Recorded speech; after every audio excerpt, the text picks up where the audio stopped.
প্রিয় বন্ধুরা, বুড়িগঙ্গা নদী এটা চীনের না এমন কেউ নয়। ঢাকা শহরের প্রাণকেন্দ্র।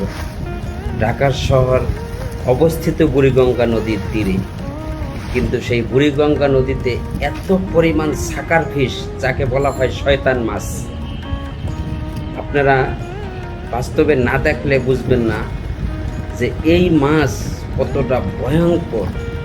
এই মাছ অন্য সব মাছকে খেয়ে ফেলে। মানে এইরকম যদি সাকার ফিশ শয়তান মাছ দেশে থাকে, অদূর ভবিষ্যতে কোনো মাছ আর খুঁজে পাওয়া যাবে না, শুধু এদেরই বংশ বিস্তার বাড়তে থাকবে দিনের দিন।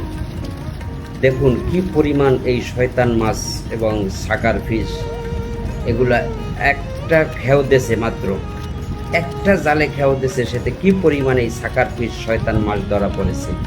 ভিডিওটি প্রথম থেকে দেখলে বেশি বেশি শেয়ার করবেন, যাতে এই শয়তান মাছ যেখানেই থাকুক, যার এলাকায় থাকুক, যে যেভাবে পাক, যেন এদেরকে আবার জীবিত নদীতে বা খালে বিলে না ফেলে দেয়। তাহলে কিন্তু বংশ বিস্তার করে একেবারে পুরো আমাদের অস্তিত্ব শেষ করে ফেলবে অন্য অন্য মাছদের। ভিডিওটি বেশি বেশি শেয়ার করবেন, যাতে এই শয়তান মাছ বিলুপ্ত হওয়ার পথে চলে যায়। প্রিয় বন্ধুরা, বুড়িগঙ্গা নদী এটা চীনের না এমন কেউ নয়। ঢাকা শহরের প্রাণকেন্দ্র।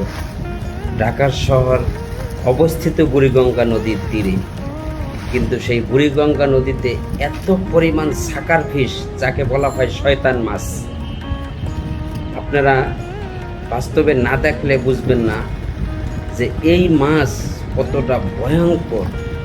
এই মাছ অন্য সব মাছকে খেয়ে ফেলে।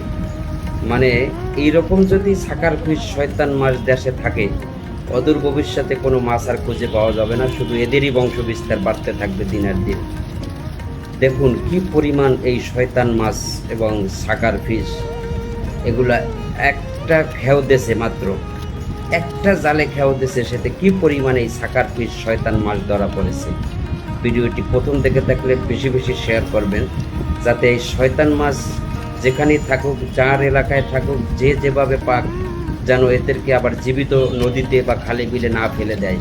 তাহলে কিন্তু বংশ বিস্তার করে একেবারে পুরো আমাদের অস্তিত্ব শেষ করে ফেলবে অন্য অন্য মাছদের। ভিডিওটি বেশি বেশি শেয়ার করবেন, যাতে এই শয়তান মাছ বিলুপ্ত হওয়ার পথে চলে যায়।